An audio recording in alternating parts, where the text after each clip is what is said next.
Bienvenue tout le monde à cette conférence de presse pour le dépôt du rapport d'activité et de gestion 2019-2020 de la Commission des droits de la personne et des droits de la jeunesse. Ce rapport a été déposé il y a quelques minutes à l'Assemblée nationale. Donc, nous voulons vous en présenter, vous en faire une présentation aujourd'hui. Donc, nous allons faire l'allocution qui devrait durer peut-être une quinzaine de minutes de nos trois porte-paroles et ensuite, ce sera la période de questions. Alors, donc, nos trois porte-paroles aujourd'hui sont le président de la commission, M. Philippe-André Tessier, la vice-présidente de la commission responsable du mandat charte, Mme Myrlande Pierre, et Mme Suzanne Arpin, qui est vice-présidente de la commission responsable du volet jeunesse.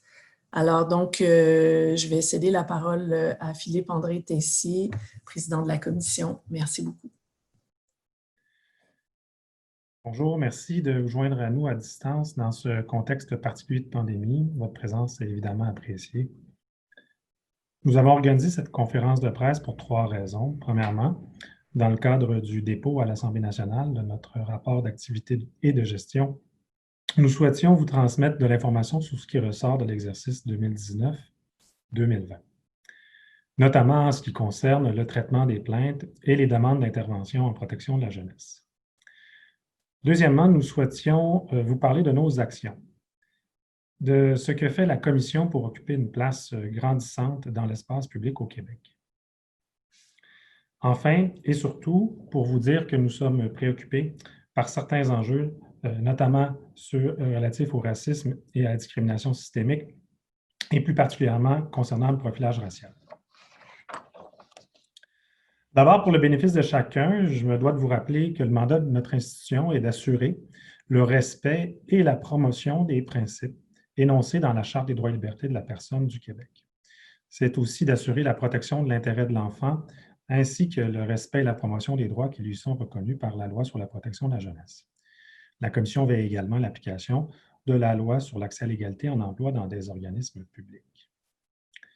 Nous souhaitons profiter du dépôt de notre rapport d'activité pour vous dire que notre institution occupe une place grandissante dans l'espace public, en étant proactif, en entreprenant des actions à la hauteur des enjeux auxquels nous faisons face et en n'hésitant pas à prendre position lorsque des enjeux le requièrent. Être présent dans l'espace public, c'est aussi être en mesure de porter notre message. Au cours de l'année 2019-2020, nous avons été en mesure de réaliser 2 campagnes d'envergure. L'une s'adressant aux jeunes, dont la situation est prise en charge par la Direction de la protection de la jeunesse, la DPJ, et une seconde sur la discrimination en emploi.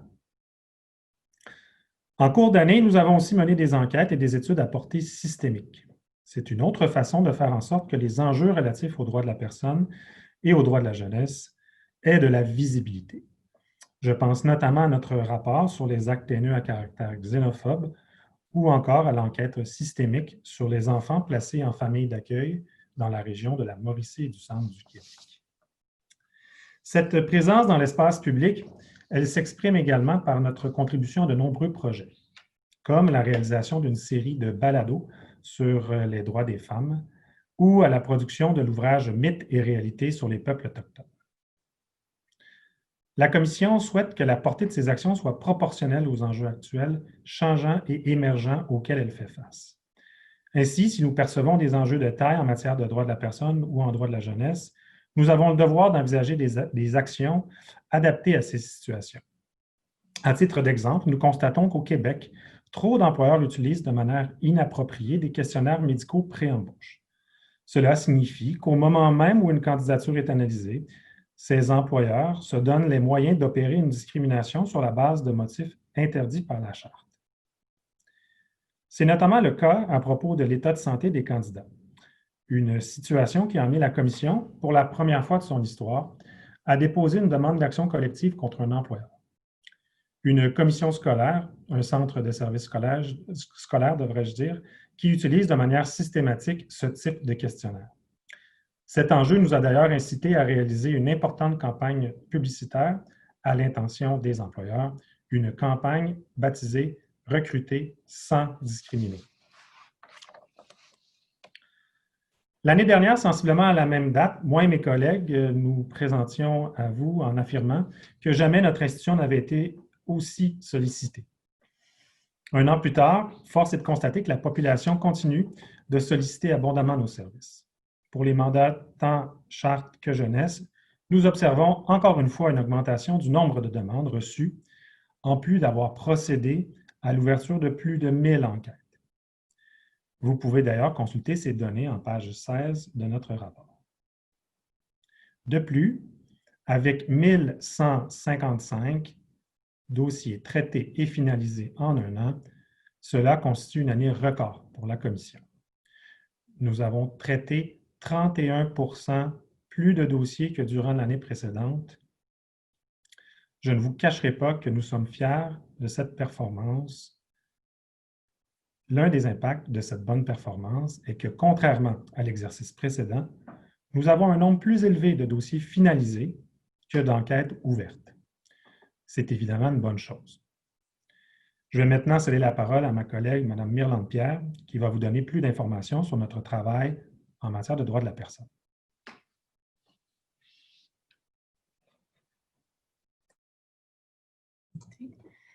Bonjour. Alors, voilà, d'entrée de jeu, M. Tessier vous a mentionné que la Commission est préoccupée par plusieurs enjeux relativement aux différents motifs de discrimination interdits par la Charte, particulièrement ceux entourant la discrimination et le racisme systémique, ainsi que la question du profilage racial et social. Nous pouvons ajouter à cela les discriminations touchant les populations les plus vulnérables. Par exemple, plusieurs groupes sont affectés de manière plus exacerbée par la crise sanitaire qui sévit actuellement. Pensons par exemple aux personnes handicapées, aux femmes notamment. La Commission observe une hausse marquée du nombre de plaintes pour cause de profilage racial. Au cours des 3 dernières années, le nombre de plaintes que nous avons reçues pour ce motif a été de 28, puis 46 et 76 l'année dernière. C'est donc dire que le profilage racial est un réel enjeu au Québec. En mai dernier, le décès de George Floyd, dans des circonstances odieuses, a secoué les États-Unis et le monde entier. Ici même au Québec, cet événement a suscité l'indignation et une grande mobilisation. Il faut dire que le profilage racial et la brutalité policière transcendent les frontières et sont des réalités bien présentes chez nous au Québec.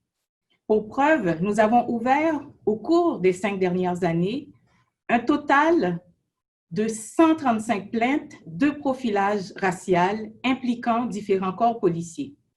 De ce nombre, 44 ont été ouverts l'année dernière. Fortement préoccupée par la question du profilage racial, la Commission a d'ailleurs réclamé le 22 novembre 2019 la fin des interpellations policières de routine sans motif.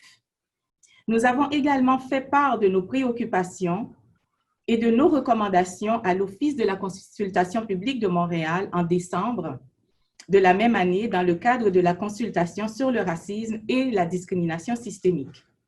Affirmant être préoccupé par le racisme, le Premier ministre François Legault s'est engagé à présenter un plan visant à nous permettre collectivement de mieux lutter contre le racisme. La Commission entend effectuer une contribution stratégique auprès du groupe d'action contre le racisme qui est chargé d'élaborer une série d'actions efficaces permettant de lutter contre le racisme, notamment en déterminant les secteurs nécessitant prioritairement des mesures pour ensuite faire des recommandations au gouvernement.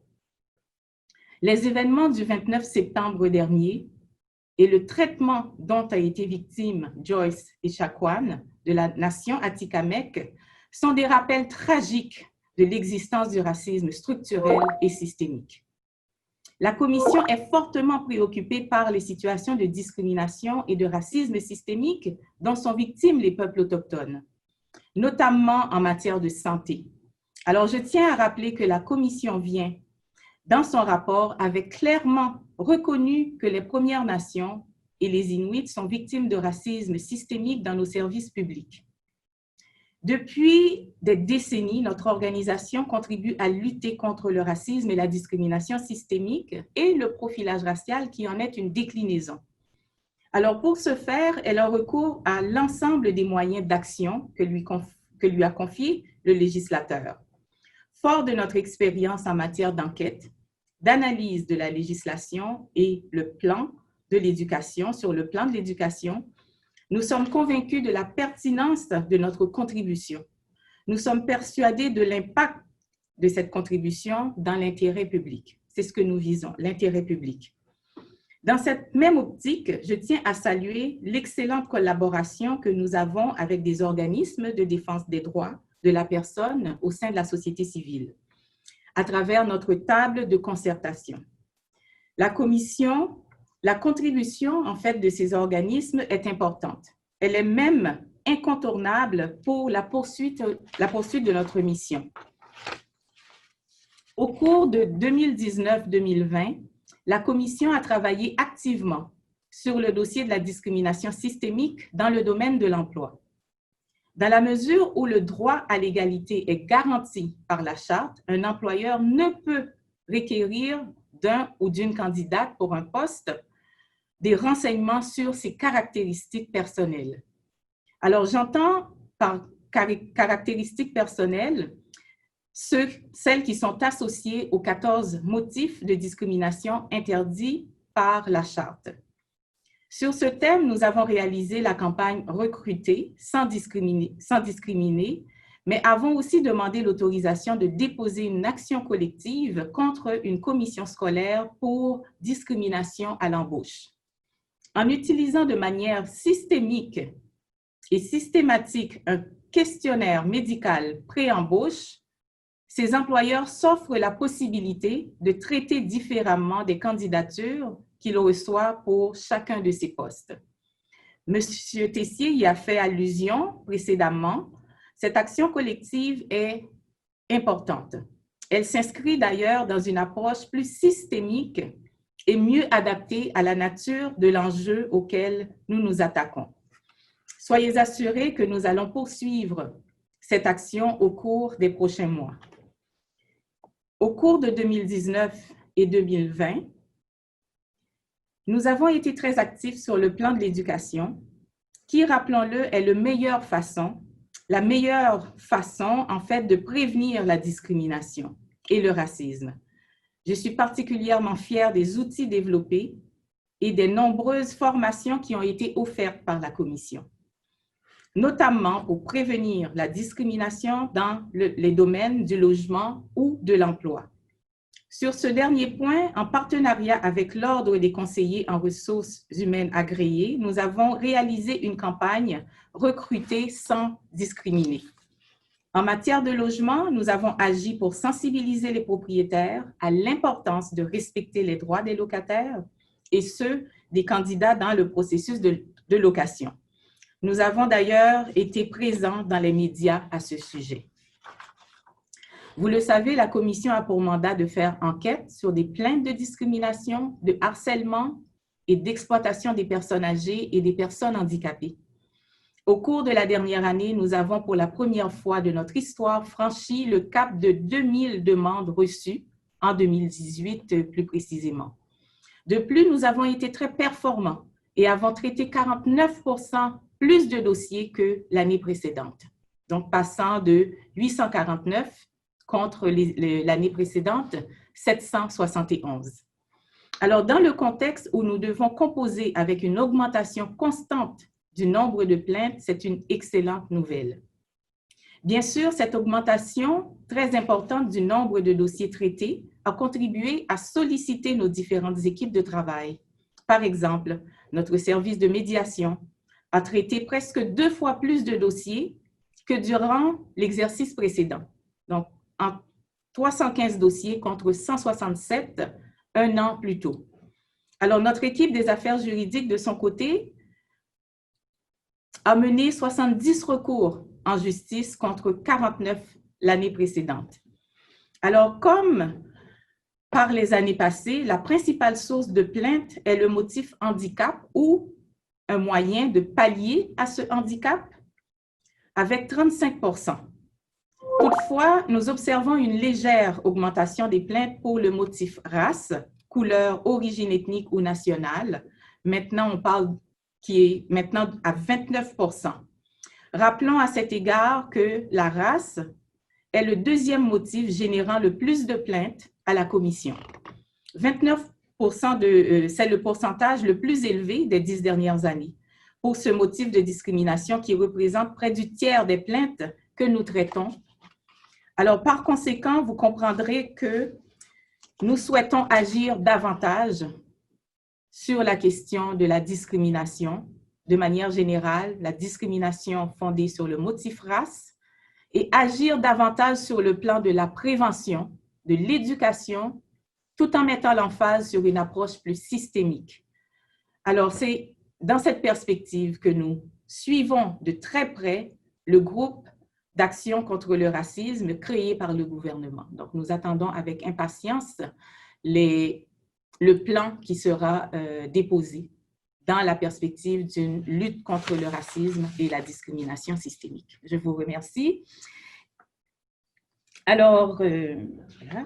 Au cours de l'exercice 2019-2020, notre institution a aussi été très active sur le plan des recommandations qui ont été formulées au gouvernement. Je pense à notre mémoire sur le projet de loi sur la laïcité de l'État, le PL 21, mais aussi à d'autres mémoires comme celui concernant le projet de loi 40, la loi modifiant principalement la loi sur l'instruction publique relativement à l'organisation de la gouvernance scolaire. Je pense aussi au projet de loi 17, la loi concernant le transport rémunéré de personnes par automobile.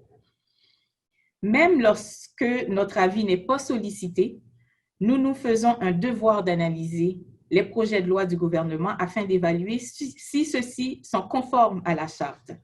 Ultimement, nous voulons nous assurer que les droits de la personne soient au cœur des décisions des pouvoirs publics et des diverses initiatives gouvernementales. Avant de céder la parole à ma collègue Suzanne Harpin, je tiens simplement à revenir sur une chose, la question de la discrimination, du racisme systémique ainsi que le profilage racial sont des dossiers sur lesquels nous travaillons activement et sans relâche. Ce sont des sujets pour lesquels nous avons une vaste expertise. Ainsi, il serait pour nous, pour notre institution, tout à fait naturel de contribuer de façon stratégique à la réalisation du plan d'action de lutte contre le racisme que compte adopter le gouvernement. Je vous remercie. Alors, je vais donc céder la parole à ma collègue, Madame Harpin. Bonjour. Au cours de l'exercice 2019-2020, la population québécoise a été fortement ébranlée par le décès d'enfants dans des circonstances tragiques. Autant de circonstances qui exigent de nous de ne jamais oublier, mais surtout d'agir pour que nous puissions mieux protéger nos enfants et nos jeunes. Au Québec, une multitude d'enfants et de jeunes ont besoin d'aide et une masse critique de personnes souhaitent que l'on protège mieux ceux-ci. Plus que jamais, je peux vous assurer que la Commission fait preuve de détermination et de rigueur dans la réalisation du mandat que lui confère la Loi sur la protection de la jeunesse. La Commission produit régulièrement des enquêtes systémiques ayant pour objectif l'amélioration des pratiques et de l'offre de services en protection de la jeunesse. Je souhaite revenir sur deux d'entre elles. D'abord, en 2016, nous avons ouvert une enquête suite au décès d'un jeune bambin au Saguenay-Lac-Saint-Jean, un décès qui avait semé la consternation dans la population. Car ce jeune enfant est décédé peu après avoir fait l'objet d'un signalement auprès du directeur de la protection de la jeunesse. Nous avons terminé notre enquête à ce sujet en 2017, enquête dans laquelle nous observions des lacunes et des manquements majeurs quant au processus d'intervention et de prise de décision, mais aussi concernant l'encadrement et la formation des intervenants. Depuis 3 ans, nous mettons toujours de la pression sur le ministère de la Santé et des Services sociaux pour que 3 de nos recommandations faites en 2017 soient suivies. Cette situation est inacceptable. Quelles sont ces 3 recommandations? D'abord, nous demandons qu'une version révisée de l'orientation relative aux standards d'accès, de continuité, de qualité, d'efficacité et d'efficience nous soit transmise. Deuxièmement, nous recommandions à la ministre déléguée de l'époque de procéder à la révision du système de support à la pratique, mieux connu sous le nom de SSP, afin que celui-ci soit conforme aux principes reconnus par la LPJ. Cet outil doit être adapté à la nouvelle réalité de la pratique en protection de la jeunesse. Troisièmement, nous recommandions également à la ministre déléguée de l'époque la mise en place d'un mécanisme nécessaire au sein des centres intégrés de santé et de services sociaux et des centres intégrés universitaires de santé et de services sociaux, les CIS et les CIUS à travers le Québec, mécanisme visant la concertation d'experts en maltraitance, notamment dans le domaine de la santé, en lien avec les services de la protection de la jeunesse qui touchent la maltraitance. Autre enquête. Celle-là s'est terminée en mai 2019. Une enquête systémique mettant en lumière de graves lacunes quant aux services offerts aux enfants hébergés en famille d'accueil du CIUS de la Mauricie et du centre du Québec. Soit dit en passant, la région d'où nous recevons le plus de demandes d'intervention en proportion de la population.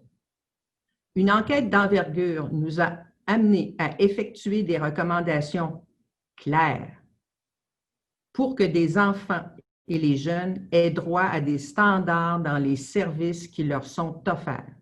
Comme pour l'enquête du CIUS du Saguenay-Lac-Saint-Jean, nous sommes toujours en attente d'un suivi pour les 3 recommandations adressées au ministère de la Santé et des Services sociaux. Nous faisons preuve de rigueur et de sérieux dans nos différents suivis. De même, nous nous attendons à ce que les instances concernées accordent toute l'importance nécessaire à nos recommandations, parce que, ultimement, elles ont pour objet la sécurité et l'intégrité des enfants et des jeunes partout au Québec. Au cours du dernier exercice, la Commission a déposé son rapport sur la mise en œuvre de la loi sur la protection de la jeunesse. Un document qui analyse les répercussions de la réforme du réseau de la santé et des services sociaux sur les services dispensés en matière de protection de la jeunesse. C'est un document important car il est le fruit de nos observations au cours des 5 dernières années. Je voudrais revenir brièvement sur certains constats de ce rapport. Ce rapport nous indique que la fusion entre les centres jeunesse et les services de première ligne n'a pas réglé le problème de l'accessibilité aux services pour les enfants dont la situation est prise en charge par le directeur de la protection de la jeunesse. Ce problème d'accessibilité en est un de délai, car nous avons constaté que le ministère de la Santé et des Services sociaux ne fait pas le suivi des délais à toutes les étapes de la loi sur la protection de la jeunesse et n'est pas toujours en mesure de prendre des actions appropriées lorsqu'un directeur de la protection de la jeunesse s'écarte des standards. Lorsque nous regardons les données du ministère, on voit clairement que les problèmes de délai sont répandus à différentes étapes du traitement d'un signalement. Par ailleurs, nous constatons aussi que, depuis les fusions, les mécanismes de collaboration sont difficiles. Ceux-ci sont caractérisés à la fois par une absence d'encadrement et une absence d'uniformité. Des difficultés qui sont observables au sein des CIS et des CIUS, entre ceux-ci et les DPJ des différents territoires et entre le milieu scolaire et les partenaires. Au cours des prochains mois, nous allons demeurer attentifs aux actions que prendra le gouvernement au vu de nos constats. Notre travail de protection de la jeunesse comporte aussi un volet d'éducation en vue d'informer la population et plus particulièrement les jeunes de leurs droits. Dans ce contexte, au cours de la dernière année, nous avons effectué une importante campagne publicitaire qui a permis de rejoindre des milliers de jeunes avec des messages portés par des personnalités qu'ils apprécient. Des messages notamment diffusés par la majorité des stations de radio présentes au sein des communautés autochtones. Je vous parle de cette campagne car la Commission n'a pas l'habitude de faire ce travail faute de ressources budgétaires. Faire ce type de campagne a un impact très important car cela nous permet de rejoindre directement les principales personnes concernées par notre travail, les jeunes. Bien entendu, ce n'est possible que lorsque le financement du gouvernement est au rendez-vous. Sur le plan statistique, nous avons ouvert 360 enquêtes au cours de cette année, comparativement à 308 au cours de l'année 2018-2019. C'est pour nous du jamais vu. Si on prend un peu de recul, il y a 10 ans, nous avions 102 enquêtes. Cela représente une augmentation de 253 %. Encore cette année, c'est la question des communications confidentielles qui est le principal motif de dossiers ouverts avec 26 %. Pourtant, la Loi sur la protection de la jeunesse reconnaît clairement le droit à l'enfant retiré de son milieu, le droit à la stabilité des liens, ainsi que le droit de communiquer avec les personnes qui lui sont significatives. En terminant, je ne vous cacherai pas que nous sommes impatients de prendre connaissance du rapport qui sera bientôt dévoilé par la Commission Laurent. Nous avons consacré beaucoup d'énergie à la production de notre mémoire et les 225 autres mémoires qu'a reçues cette commission témoignent du grand espoir que les droits des enfants et des jeunes soient mieux respectés et que nous puissions disposer d'une loi de la protection de la jeunesse et d'une direction de la protection de la jeunesse améliorée. Merci.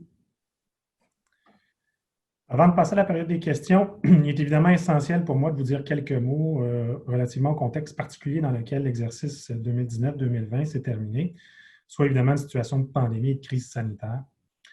Je veux souligner que dès le début de celle-ci, à l'image de la position proactive adoptée cette année, nous avons pris la parole pour alerter les décideurs et la population sur les enjeux liés à notre mandat.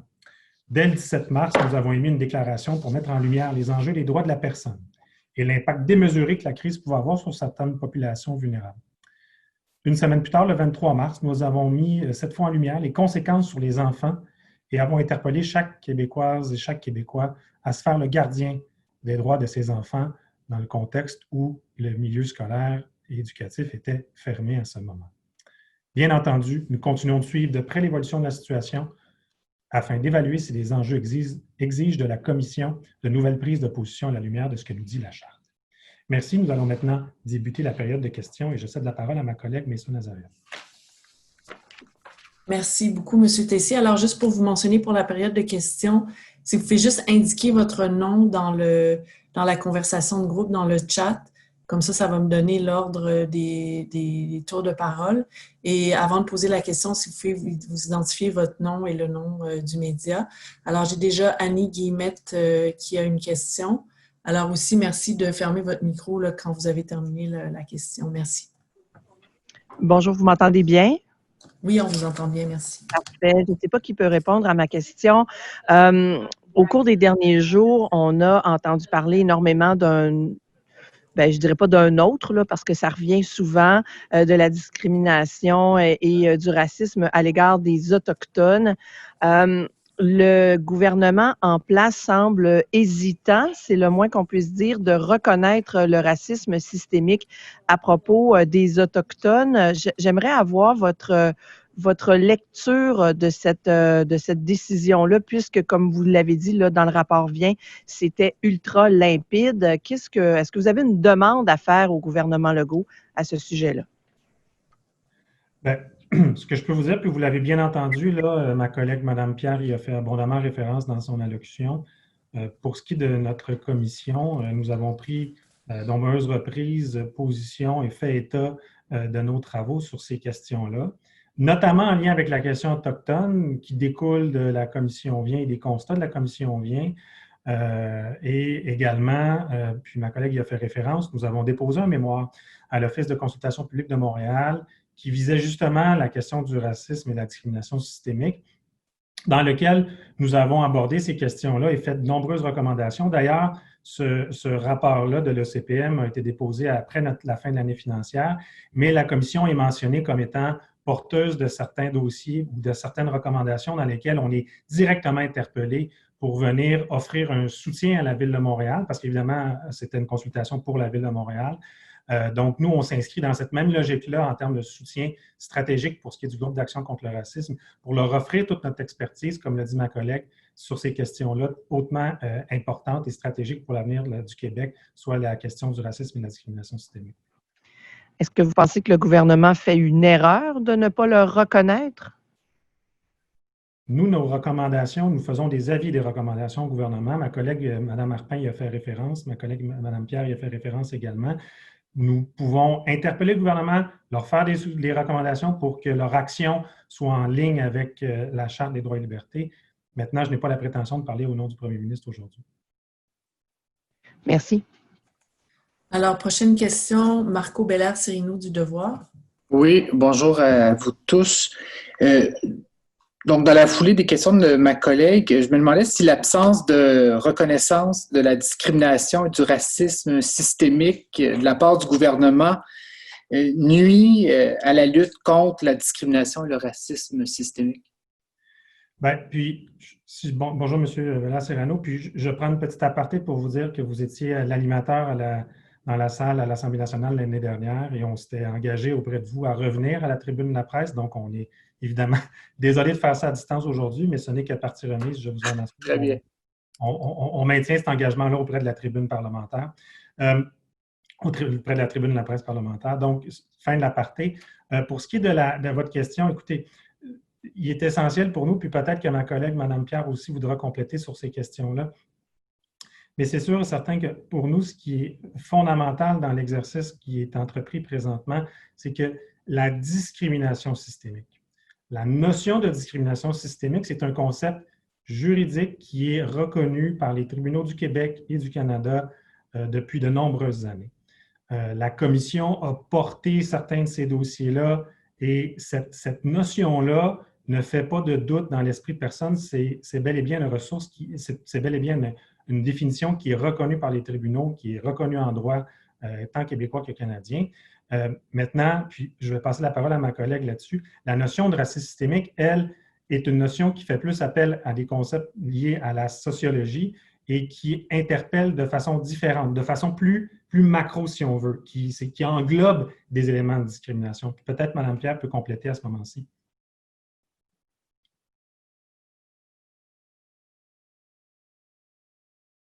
Voilà. D'accord, vous m'entendez? Merci pour votre question. Alors, effectivement, la discrimination systémique, tout comme le profilage racial, sont des déclinaisons du racisme. Et qu'est-ce qu'on entend par le racisme systémique, structurel, voire institutionnel? Il faut comprendre que c'est une reproduction sociale des inégalités qui sont fondées sur la race. Ça peut se retrouver, ces manifestations de racisme systémique, dans les décisions dont les gens font l'objet et dans les traitements également qui leur sont dispensés. Souvent, on prend pour acquis, par exemple, qu'une politique, elle est neutre. On parle de la neutralité, par exemple, de certains processus. Lorsqu'on parle de racisme systémique, c'est la reproduction finalement des inégalités qui se perpétuent dans le temps. C'est aussi faire appel à des rapports de pouvoir qui sont inégalitaires pour les communautés noires, par exemple, mais également pour les peuples autochtones. Alors, c'est vraiment le résultat de l'organisation de la vie économique, culturelle et politique d'une société qui, finalement, sont tributaires, qui peuvent être tributaires de ce racisme qu'on appelle structurel, systémique ou institutionnel. Nous, pour la Commission, ce qui nous apparaît fondamental, c'est que les mesures pour lutter contre le racisme, parce que si on veut réellement lutter contre ce phénomène délétère qui a des impacts sociaux, qui a des impacts sur les populations, c'est d'avoir des mesures systémiques pour justement pérenniser les actions gouvernementales. Ça, pour nous, c'est une question fondamentale. Parce que nommer un problème, que ce soit de l'ordre de la conception de politiques publiques ou des initiatives gouvernementales, nommer le problème au départ, c'est déjà proposer une réponse au problème. Alors, ça nous apparaît, bien entendu, essentiel de bien comprendre un phénomène pour pouvoir agir de manière adéquate sur le problème qui est identifié. Alors, dans ce sens-là, le phénomène du racisme systémique structurel se manifeste dans différents domaines de la société, que ce soit l'emploi, je l'ai évoqué tout à l'heure, nous recevons des plaintes où des individus, des citoyens sont confrontés à des problèmes de discrimination systémique dans le domaine de l'emploi. Dans d'autres domaines, l'éducation, protection de la jeunesse, la sécurité publique, le profilage racial en est un exemple. Le profilage racial, c'est une déclinaison de ce racisme systémique qui perdure dans nos sociétés, que ce soit au Québec, au Canada ou à travers le monde. Ce sont des phénomènes que l'on retrouve dans nos sociétés et je crois que comme collectivité, comme société, il nous faut le courage de poser des gestes concrets qui vont justement éradiquer ce phénomène. Merci, Mme Pierre. Donc, je comprends qu'on ne peut pas éradiquer le racisme systémique sans que le gouvernement le reconnaisse. Puis, je vais insérer ma deuxième question. Est-ce que la Commission a été avisée d'histoires semblables à celle de Joyce Echaquan?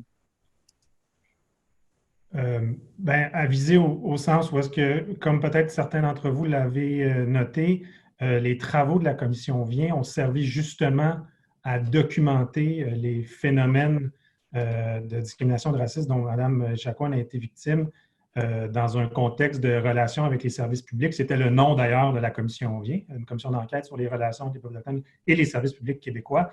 Donc, ces éléments-là ont été quand même amplement documentés par la Commission. Dans la dernière année, est-ce qu'il y a des histoires semblables qui ont encore été… Plus récemment, dans la dernière année, de notre côté, moi, je n'ai pas cette information-là, non. OK, merci beaucoup. Ça ne veut pas dire qu'il n'y en a pas eu, là, M. Bélair-Sirano, vous comprenez? Oui, je comprends. Nous, je ne peux pas vous dire qu'on a reçu quelque chose là-dessus. Parce que dans votre rapport, vous dites, là, si je reprends le tableau, sur les dossiers ouverts selon le secteur d'activité, le tableau 4 et le motif de discrimination, race, couleur, origine ethnique ou nationale, en 2019-2020, il y a 194 dossiers ouverts. Est-ce qu'on peut savoir là-dedans si les dossiers ont été ouverts suite à une plainte ou un signalement d'une personne autochtone? Est-ce que vous avez cette donnée-là?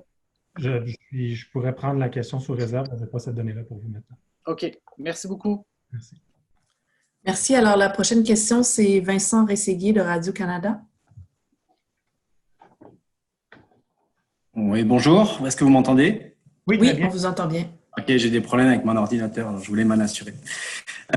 Vous avez mentionné dans votre présentation que les signalements liés à la race, la couleur de peau, l'origine ethnique avaient été de plus en plus nombreux. Je pense que c'est la deuxième raison là, qui motive des plaintes avec 29%. Vous avez dit aussi que c'est le plus élevé des 10 dernières années, que ça augmente année après année. Alors, je voulais avoir votre analyse là-dessus. Comment vous expliquez cette augmentation des plaintes? Est-ce que c'est ça? Comment vous expliquez ça? Oui, écoutez, je peux vous dire que le fait que les gens soient de plus en plus conscients de leurs droits, et je pense que la dimension pédagogique y joue pour beaucoup. C'est le rôle de la commission dans ce sens qui est aussi d'éduquer et de sensibiliser sur ces phénomènes, mais aussi les contributions de différentes organisations de la société civile. Et lorsque aussi, par exemple, advient des drames tragiques aussi, il y a une espèce de mobilisation et prise de conscience, non seulement individuelle, mais également collective, donc qui amène les gens justement à réclamer leurs droits. Donc, vous savez que le racisme, c'est un déni des droits fondamentaux de la personne. Alors, je crois que les plaintes que nous recevons et l'augmentation, puis comme vous l'avez mentionné, je l'ai mentionné précédemment, la race, qui est un des motifs interdits par la Charte, bon an, mal an, est toujours le deuxième motif pour lequel la Commission reçoit le plus de plaintes. Alors, dans ce contexte-là, je vous dirais que les plaintes que nous recevons ne sont en fait que la pointe de l'iceberg, parce que le phénomène dans sa globalité ne se traduit pas uniquement par les plaintes que nous recevons à la Commission. Mais le fait d'avoir cet indicateur d'augmentation du pourcentage de plaintes que nous recevons pour ce motif démontre clairement l'existence du phénomène, mais surtout que les citoyens, les citoyennes, et collectivement, il y a une espèce de prise de conscience davantage pour dire que non, le racisme, c'est un déni de mes droits sur le plan individuel et collectivement également. Alors, voilà l'explication que je pourrais vous donner pour l'instant. Si je peux me permettre une deuxième question en lien avec ça, on a vu qu'il y avait sur la question de la discrimination raciale des alertes, disons, dans plusieurs services de police, notamment sur la rive nord de Montréal. Je voulais savoir quelles avaient été vos observations à ce niveau-là, les plaintes qu'il y avait eu dans les dernières années. Là, qu'est-ce que vous tirez comme enseignement de tout ça? Peut-être que je peux, puis s'il faut, ma collègue complétera, mais ce qu'on veut que les gens comprennent bien, c'est que il y a deux facteurs forts qui sont aussi qui entrent en ligne de compte. C'est qu'il y a une plus grande diversité de la population québécoise. Donc, en termes simplement quantitatifs. Donc, ça, c'est sûr que c'est un facteur qui a son impact. Mais il y a un autre élément qui est aussi fondamental, c'est qu'il ne faut pas réduire la question et les enjeux liés au racisme à une situation montréalaise ou à une situation là, qui vise les grands centres. C'est une question qui préoccupe l'ensemble du Québec. Madame Léchacoine, ça s'est passé à Joliette. La commission vient, sa création découle d'événements à Val-d'Or. Il y a des situations qui se produisent à Québec, à Repentigny, à Terrebonne, à Gatineau. Donc, c'est pas vrai que c'est un phénomène qui est montréalais, c'est un phénomène pan-québécois et qui nécessite une action nationale. C'est pour ça que moi et ma collègue, Mme Pierre, nous avons interpellé à 2 reprises par le biais de lettres ouvertes le gouvernement québécois, tant en juin dans Le Devoir qu'en septembre dans la presse, pour la nécessité d'une politique nationale de lutte contre le racisme et la discrimination systémique, parce que c'est ce genre d'outil-là, ma collègue faisait référence, d'action systémique pérenne qui doit être menée et mise en place pour vraiment contrer ce phénomène-là à l'échelle du Québec. Merci. Alors, prochaine question, Hugo Pilon-Larose de La Presse. Oui, bonjour. J'aimerais savoir quelle place souhaiteriez-vous avoir dans le groupe d'action du gouvernement contre le racisme? Est-ce que vous aimeriez, par exemple, avoir un siège permanent au sein du comité pour pouvoir travailler avec eux sur l'élaboration du plan d'action? Ce n'est pas tant une place au sein du groupe. Hein. Nous, on comprend que ce groupe-là est composé de membres du gouvernement et de députés. Nous, ce qui est important de rappeler, c'est que ce qu'on vise et ce à quoi on faisait référence, c'est que notre expertise, notre connaissance et notre compréhension de ces phénomènes-là et de ces enjeux font de la Commission un peu le spécialiste gouvernemental de ces questions-là, de la lutte contre le racisme et la discrimination systémique. Et donc, c'est pour ça que nous, on interpelle directement, puis on les a rencontrés, ça a été, c'est public ces éléments-là. On a rencontré le groupe d'action contre le racisme, on leur a fait des propositions, mais ce qu'on leur a dit, puis ça, je suis très transparent avec vous là-dessus, on leur a dit que nous sommes l'instance qui lutte contre le racisme et la discrimination au Québec à tous les jours. Donc, c'est évident que si on veut avoir une quelconque politique, un plan d'action, nommez-le comme vous voudrez, pour lutter contre ces phénomènes-là, la commission doit être impliquée. Okay. Et des plaintes que vous recevez, là, qui sont en augmentation depuis ces dernières années, j'aimerais savoir deux choses. D'abord, quel pourcentage de ces plaintes-là, lorsque vous faites enquête, s'avère fondé? Et au final, qu'est-ce qui mène une personne à venir vers vous, finalement? C'est tout parce que dans la société, il n'y a pas d'autres garde-fous. Je ne sais pas, une personne, par exemple, qui peut sentir ses droits lésés auprès de son employeur, s'il travaille pour le secteur public. Qu'est-ce qui va faire en sorte qu'il va finalement s'adresser à la commission plutôt que d'être en mesure de régler le problème ou la discrimination qu'il vit autrement au sein même de son organisation? Pour répondre à votre deuxième question en premier, le phénomène de porter plainte à une institution comme la Commission, c'est un phénomène qui est quand même assez documenté. D'ailleurs, notre étude sur les actes haineux fait référence à ces éléments-là, parce qu'une des choses que l'on constate lorsqu'on fait ce genre d'études, on constate qu'il y a toujours des sous-signalements. En ce sens, puis ma collègue fait référence, Mme Pierre, qui y a fait référence tout à l'heure, les plaintes, si on veut, c'est la partie visible de l'iceberg. Donc, on sait, ça, c'est les gens qui, pour toutes sortes de raisons personnelles, professionnelles ou autres, vont décider de poser le geste de porter plainte, de déposer une plainte, de se soumettre à ce processus-là, qui a aussi des conséquences. Ce n'est pas un processus qui, par sa définition même, qui est libre de toute contrainte, là. Donc, il faut quand même faire état de la situation. La partie mise en cause, l'autre partie va être avisée de ça parce que nous sommes soumis au devoir d'équité procédurale. Donc, il y a une forme de résilience individuelle à laquelle ça fait appel, cet exercice-là individuel. Et nous, évidemment, on salue les gens qui portent plainte. C'est pour ça qu'on fait des campagnes pour encourager les gens à porter plainte puis de trouver des façons de rejoindre ces personnes-là. On utilise aussi, vous l'avez vu, notre service de médiation pour trouver aussi des façons alternatives, pas nécessairement de tout judiciariser les dossiers, mais aussi peut-être d'en trouver des solutions alternatives à ça. Donc ça, pour nous, c'est un élément fondamental.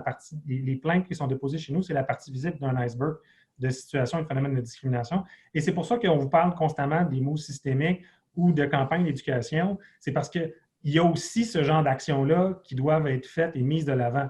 Lorsqu'on parle, puis d'ailleurs, on était très contents que dans le plan d'action que la PNQL a déposé cette semaine, on faisait référence à notre ouvrage Métérialité. Il a fait référence dans notre discours d'ouverture. Ce guide-là, c'en est sa 3e édition. Il est à plus de 100 000 exemplaires partout au Québec. Il est disponible sur le site web de la Commission, gratuit. Les gens peuvent l'imprimer, le diffuser partout. On encourage les enseignants, les professeurs à l'utiliser. Le but de cet exercice, de ce guide-là, c'est justement de déconstruire les mythes et les préjugés qu'on peut avoir à l'endroit des peuples autochtones. Et donc, justement, d'éviter des situations malheureuses, hein, donc d'agir en amont. Donc ça, ce travail-là, pour nous aussi, il est systémique, il est fondamental. Puis ma collègue, Mme Martin, y a fait référence. On aimerait ça, des fois, avoir encore plus de moyens pour pouvoir déployer ce genre d'outils-là. Et c'est dans ce sens-là aussi qu'on interpelle régulièrement le gouvernement. Et peut-être je rajouterais aussi que même dans le cas d'une plainte individuelle, la Commission a aussi le pouvoir de faire des recommandations pour qu'il y ait des mesures justement dans l'intérêt public, donc à portée systémique. Et ça nous apparaît important. De plus en plus, nous faisons ce type de recommandations.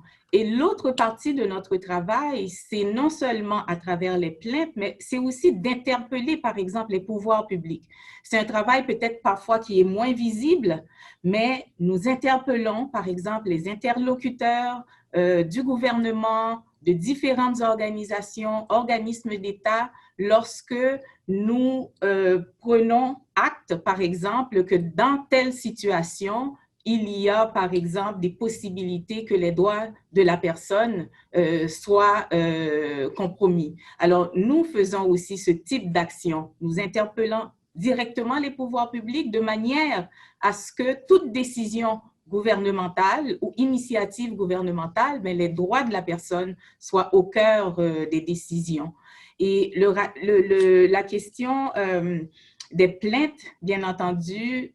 Pour les motifs de fermeture, oui, c'est ça, c'est la page 27 de notre rapport annuel, monsieur. Donc, j'attire votre attention à la page 27. Parfait, merci. Beaucoup plus complète que celle que je pourrais vous donner en quelques mots. Parfait, merci. Alors, la prochaine question, c'est Caroline Plante de la Presse canadienne. Bonjour. Donc, le gouvernement du Québec va de l'avant avec l'application de notification Alerte COVID. On vous a entendu cet été en commission parlementaire. Avez-vous encore des préoccupations par rapport à cette application?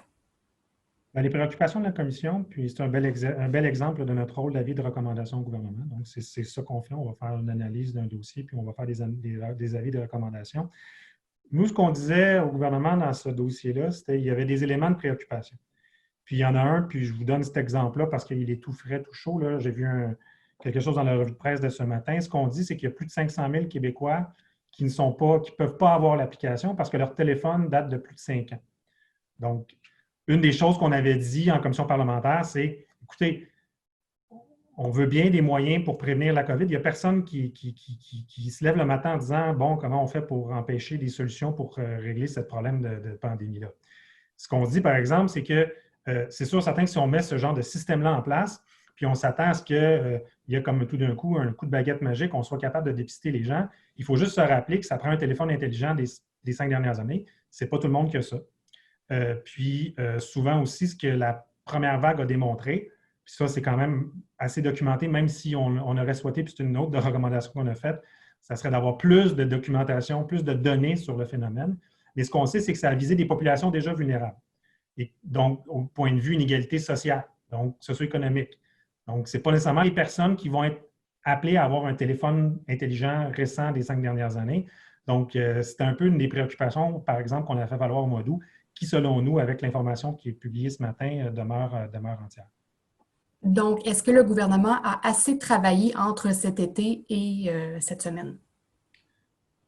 Nous, on se pose, moi, ce n'est pas une question d'assez travailler. Nous, ce qu'on vous dit, c'est que une des préoccupations qu'on avait, c'était par rapport à le fait que cette application-là n'était pas applicable aux plus vieux téléphones. Donc, je comprends que c'est une application donc c'est le gouvernement fédéral là, qui l'a construit. Je avoue que je ne suis pas un spécialiste de la chose, mais c'est sûr que nous, quand on a dit ça au mois d'août, ben, semble-t-il que ça demeure vrai. Puis en passant, ça demeure vrai pour le Québec, mais pour les autres provinces, là, parce que cette application-là est la même partout. Donc, nous, c'est une des recommandations qu'on fait au gouvernement, c'est de voir à faire en sorte que cette application-là, effectivement, si elle a été utilisée, mais ça puisse être utilisée par tout le monde. Puis peut-être juste une dernière question. On parle beaucoup cette semaine d'un lien de confiance brisé avec les Autochtones, entre le gouvernement et les Autochtones. Avez-vous des conseils pour aider le gouvernement à rétablir les ponts avec les Autochtones à très court terme?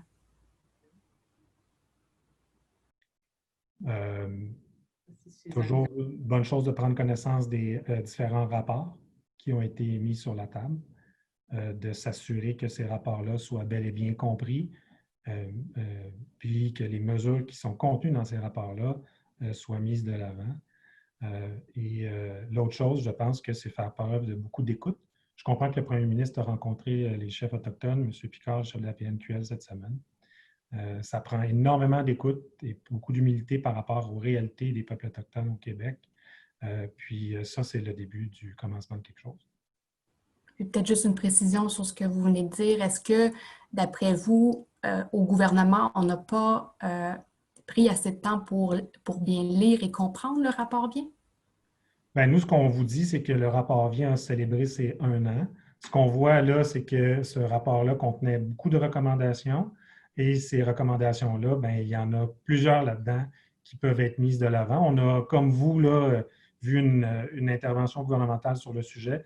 Donc, tout ce qu'on peut faire, puis c'était le sens de nos observations lorsque la commission Vien a sorti son rapport, c'est que le gouvernement, lorsqu'il constitue ce genre de commission d'enquête-là, pour identifier une problématique puis proposer des solutions, bien, la moindre des choses par la suite, c'est de prendre ce rapport-là, prendre les solutions qui sont dans le rapport et les mettre de l'avant. Merci. Merci à vous.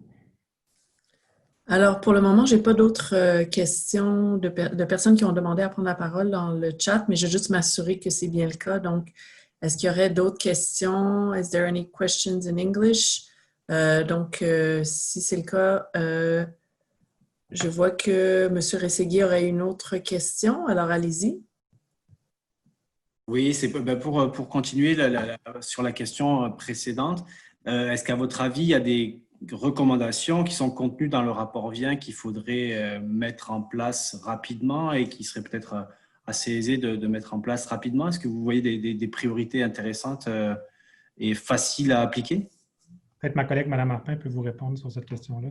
Oui, en fait, la première chose qu'il faut faire avec les recommandations du rapport Vien, c'est s'asseoir avec les communautés autochtones, les villages nordiques et regarder qu'est-ce qui est prioritaire pour eux. Je pense que c'est le premier geste qu'il faut poser et c'est en toute logique qu'il faut le faire comme ça. Puis je peux vous dire que pour nous, un des éléments fondamentaux qu'il y avait dans ce rapport-là, c'est la question de l'éducation. Et puis c'est pour ça que je vous parlais là, de nos initiatives. Ce sont des choses qui sont fondamentales. Tout ça part pour régler ces enjeux-là qui sont de nature systémique. Il faut faire vraiment un effort concerté en matière d'éducation. Pas juste des jeunes, là. Je parle d'éducation de tout le monde. OK, merci. Alors, est-ce qu'il y aurait d'autres questions, des personnes qui n'ont pas encore posé de questions qui en auraient? We can answer in English if anybody wants to ask a question in English. Alors, je ne vois pas d'autres mains levées ou d'autres questions. Donc, Monsieur Tessier, peut-être le mot de la fin? Alors, le mot de la fin, merci beaucoup à tout le monde. Et comme je l'ai dit tout à l'heure, en espérant pouvoir vous voir dans la salle Evelyne Dumas l'année prochaine, on se croise les doigts tous très fort pour ça. Merci beaucoup. Merci à tous de votre participation et de votre écoute. Et merci à notre interprète Lescu d'avoir été présente pendant toute la conférence de presse. Merci.